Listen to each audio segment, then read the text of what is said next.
Hello, good morning guys. तर तुमचं स्वागत आहे माझ्या आजच्या मिनी ब्लॉगमध्ये.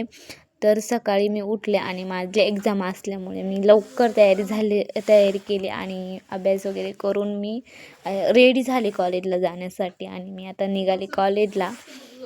तर आता मी चालले हॉस्टेलच्या खाली आणि मी हॉस्टेलच्या खाली चालले.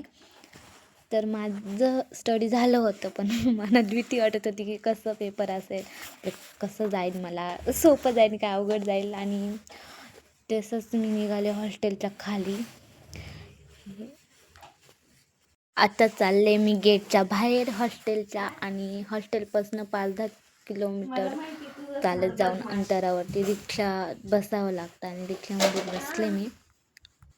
रिक्षामध्ये बसल्यानंतर पुढच्या PMT स्टॉपला उतरायचं असतं आम्हाला, कारण तिथून दुसरी बस पकडून आम्हाला कॉलेजला डायरेक्ट बस असते ना. त्यासाठी मग मी आता बस स्टँडला उतरले. आणि त्यानंतर मला भूक लागली होती म्हणून मी गेले होते चायनीज खायला. आणि ते पण खूप छान असतं. आणि मग ते चायनीज खाल्लं, कारण मला भूक पण लागली होती आणि कॉलेजला पण जायचं होतं, एक्झाम पण होते आणि उशीर झालं होतं.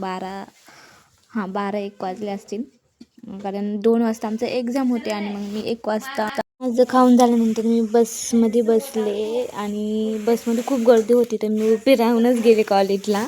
तर हा आमचा कॉलेज आहे आणि मी कॉलेजमध्ये आले. आणि हा म्हणजे छान कॉलेज आहे, शाळेसारखंच आहे, मस्त कॉलेज आहे. आणि त्यानंतर मी सीट नंबर वगैरे बघितला आणि वरती गेले आणि एक्झामला गेले आहे.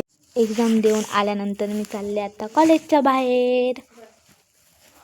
तर मी आता कॉलेजच्या बाहेर आले आणि माझा आजचा पेपर खूप छान गेला. मला खूप आवडलं. माझं म्हणजे इतकं सोपं आणि इतकं मस्त पेपर होता ना, की खूप भारी पेपर गेला. आणि त्यानंतर आता मी निघाले हॉस्टेलला.